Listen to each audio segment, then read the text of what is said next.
is stress and anxiety? What do those words mean? And what is causing the increase in prevalence of it in the world in 2025? Stress and anxiety, I feel, is a super common topic now. I think a lot of the stressors of modern life, what's going on in the world, the kind of deluge of information and, from different sources is, causing a lot of people to be imbalanced in their kind of fight or flight and rest and relax states. And so stress and anxiety kind of go hand in hand. If you're living in New York City and, doing all the things, like you're going to be, you're going to be feeling these things at some point. Yeah. Yeah, definitely. So how does it tie in with trauma, stress, anxiety, and trauma? How do those things tie into one another? Well, trauma, if you've had trauma, definitely causes stress and anxiety, especially anxiety. I think all three of these things are very well intertwined. I mean, if you have one of them, you probably have some component of the other two as well. Yeah. So, yeah. What's from your experience, what do you think is the biggest, most impactful pillar to break down, to begin to reset your nervous system to move away from being highly strung and highly stressed? Well, I mean, there's the kind of more conservative ways of trying to improve your kind of rest and relax state. I mean, getting away from the trauma or anxiety inducing life factors and situations. And then there's the breathing, the meditation, the exercise, kind of the grounding. Those are kind of the basic methods. And then, if you kind of need something a little extra, then, the kind of the things that we offer at Extension Health are meant to kind of be that next level of intervention. Yeah. And what do you offer? Like what's the most interesting things you're working on at the moment in this space? So we have a division that is specifically for mental health, and that's the interventional mental health division that I started a few years ago. And interventional mental health to us basically means using more techniques to fundamentally change the course of anxiety or PTSD or even depression. And so this is a combination of therapies. We do a very special procedure called the neuro reset, which is the injection in the neck that blocks the fight or flight state by injecting the stellate ganglion. And then we also do a vagus nerve injection. What is it injected with?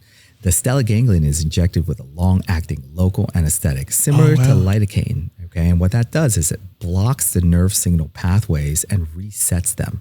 Once those nerves actually come back online, they work a little differently. They are slower in firing, and so it kind of slows down and kind of resets the fight or flight state of your body by blocking those nerves. Yeah. Interesting. Yeah.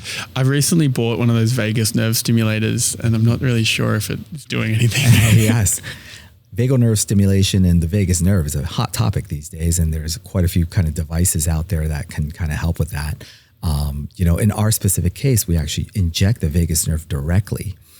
This is, I'm one of the very few physicians that does this, but the vagus nerve is located kind of next to the carotid artery, and under ultrasound guidance, you can actually get right next to that nerve and inject it. Okay? Yeah. And kind of what we call it doing a hydrodissection of the vagus nerve. Yeah. And so next to the vagus nerve, we put a combination of things that can be helpful for a nerve, such as glucose or dextrose.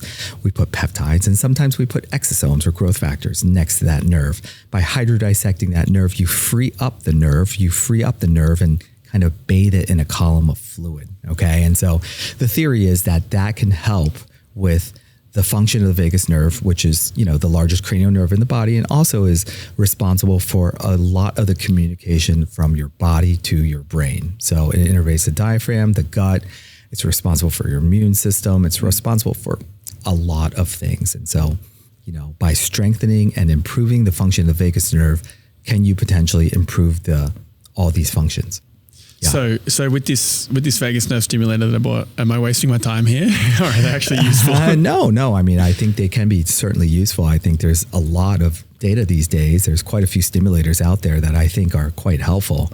I've actually played around with a lot of them because this is kind of what is a subject matter of interest to me. Yeah. Do you have a preference, one that you like the most? Yeah, I mean, I like one by Wholist. That's a good one. I like one by Parasim. I've got that one. Yeah, the Parasim. Very expensive though. Yes, they are.